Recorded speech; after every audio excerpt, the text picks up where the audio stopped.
آج کی کہانی کا نام ہے بے بس بادشاہ۔ تو ملاحظہ فرمائیے۔ انگلینڈ میں ایک بادشاہ حکومت کرتا تھا۔ اس کا نام میڈاس تھا، یعنی مائڈس۔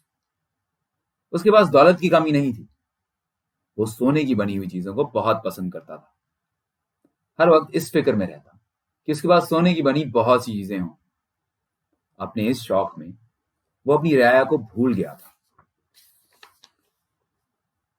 اپنے ملک کے لوگوں کی بھلائی کے لیے وہ کوئی کام نہیں کرتا تھا، اس لیے اس کے ملک کے لوگ بہت غریب تھے۔ بادشاہ کا وزیر اعظم بادشاہ کو کہتا، عالی جا، ہمیں اپنے ملک کے غریبوں کی مدد کرنی چاہیے، وہ بہت بری حالت میں ہیں۔ بادشاہ جواب دیتا، وزیر اعظم، تمہیں ان غریبوں کا اتنا خیال کیوں ہے؟ کیا تم یہ چاہتے ہو کہ میں اپنی ساری دولت ان کو دے کر خود فقیر ہو جاؤں؟ نہیں، یہ نہیں ہو سکتا، ہم ان کی کوئی مدد نہیں کر سکتے۔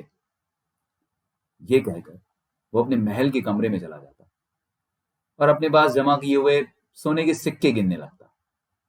وہ جتنے زیادہ سونے کے سکے گنتا اسے اتنا ہی مزہ آتا۔ بادشاہ میراث کی ایک بڑی ہی پیاری لڑکی تھی جس کا نام میری گولڈ تھا۔ میری گولڈ بہت خوبصورت تھی۔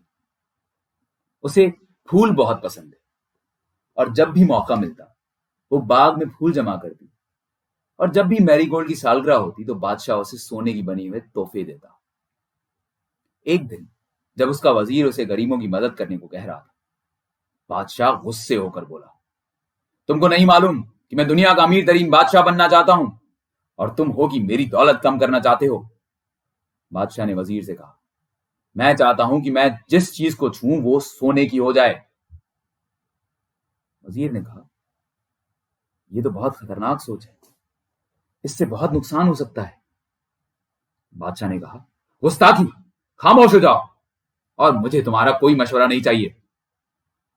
اسی وقت وہاں سے ایک پری گزر رہی تھی۔ اس نے جب بادشاہ کی خواہش سنی تو اس نے لالچی بادشاہ کو سبق سکھانا چاہا۔ پری بادشاہ کے سامنے آئی اور کہا، میں نے تمہاری خواہش سنی اور اسے پورا کرنا چاہتی ہوں۔ بادشاہ یہ سن کر بہت خوش ہوا۔ پری نے کہا، کل صبح تم کسی بھی چیز کو چھوؤ گے وہ سونے کی ہو جائے گی۔ بادشاہ یہ سن کر بہت خوش ہوا۔ اب اسے رات کو نیند ہی نہیں آ رہی تھی کہ جلدی سے صبح ہو اور اس کی خواہش پوری ہو۔ اس نے اپنے آپ سے کہا، میں سب سے امیر بادشاہ بن جاؤں گا، لوگ میری دولت کی مثالیں دیں گے۔ کتنا اچھا لگے گا جب میرے پاس ہر چیز سونے کی ہوگی۔ صبح بادشاہ بہت جلد نیند سے جاگ گیا۔ اس نے جیسے ہی اپنے کمبل کو چھوا تو کمبل سونے کا ہو گیا۔ بادشاہ بہت خوش ہوا۔ اب اس نے کرسی کو چھوا تو کرسی بھی سونے کی ہو گئی۔ جگ کو چھوا تو وہ بھی سونے کا ہو گیا۔ موم بتی کے سٹینڈ کو چھوا تو وہ بھی سونے کا ہو گیا۔ اپنے پلنگ کو چھوا تو وہ سونے کا ہو گیا۔ اپنے کمرے کی سب چیزوں کو سونے کا کرنے کے بعد بادشاہ اپنے محل کے باغ میں گیا۔ وہاں اس نے پھولوں کو چھوا تو وہ بھی سونے کے ہو گئے۔ میری گولڈ کے پلے ہوئے ہرن اور خرگوش کو چھوا تو وہ بھی سونے کے ہو گئے۔ ہر چیز کو سونے کا کرنے کے بعد بادشاہ خوشی خوشی محل میں واپس آ گیا اور ناشتہ کرنے کی میز پر بیٹھ گیا۔ میز پر ناشتہ لگ چکا تھا۔ ناشتے میں دنیا کی ہر نعمت موجود تھی۔ بادشاہ نے کھانے کو ہاتھ بڑھایا۔ اس نے جب سیب کو اٹھانا چاہا تو وہ سونے کا بن گیا۔ وہ جس چیز مثلاً ڈبل روٹی، دودھ کا گلاس، مکھن، جیم، ٹرے، ٹوکری وغیرہ جس کو ہاتھ لگاتا وہ سونے کی بن جاتی۔ وہ ناشتہ نہ کر سکا۔ بچوں، کیا کبھی سونے کی چیزیں بھی کھائی جا سکتی ہیں؟ یہ چیزیں تو صرف رکھنے کے لیے ہوتی ہیں، انہیں کھاتا کون ہے؟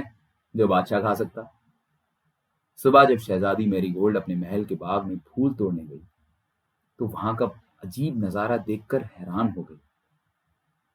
سارے باغ اور اس کے پالتو جانور مختلف نظر آ رہے ہیں۔ وہ بہت اداس ہو گئی۔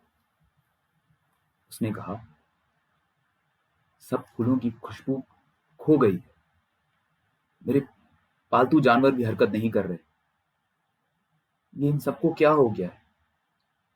میری گولڈ یہ دیکھ کر بہت روئی اور روتے ہوئے اپنے باپ کے پاس پہنچی اور اس کی ساری بات بتا دی۔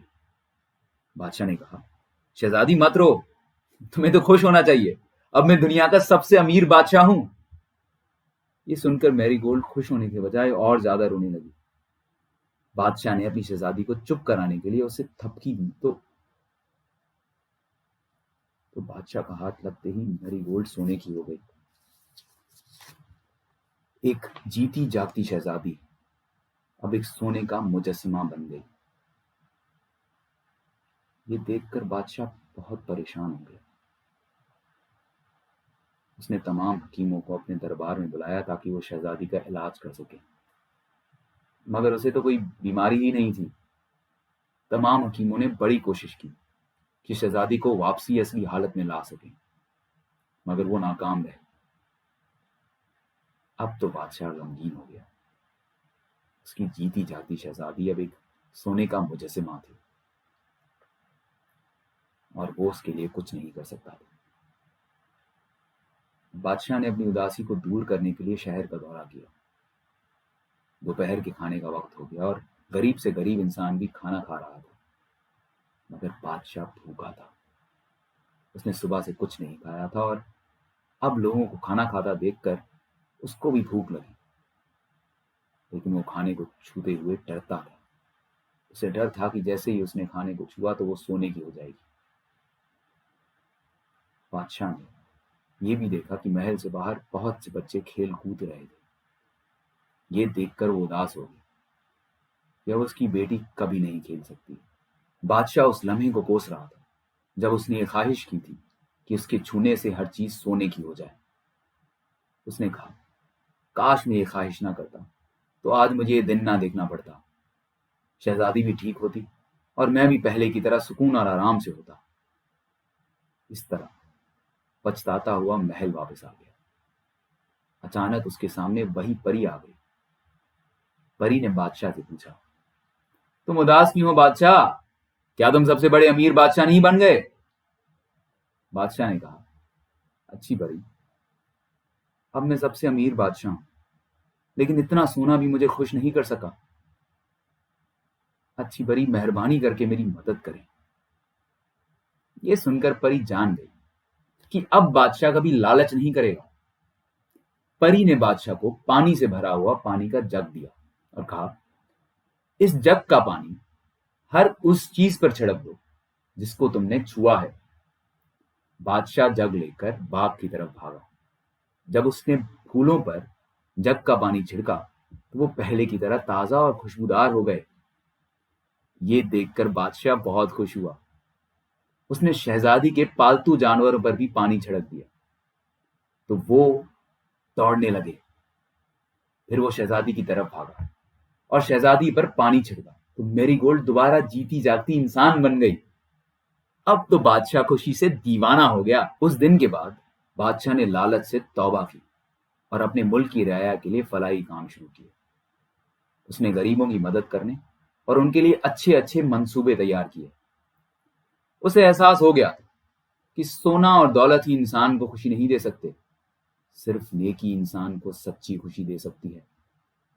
اب وہ غریبوں کا ہمدرد اور نیک بادشاہ بن گیا تھا، اس لیے اس کے ملک کے لوگ اس کو بہت پسند کرنے لگے تھے اور خوشی خوشی اپنے ملک پر حکومت کرنے لگا۔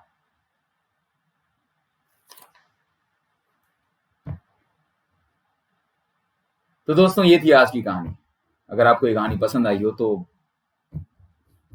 کچھ نہ کریں، میں آپ سے ملوں گا اگلی کہانی میں۔ تب تک اللہ حافظ۔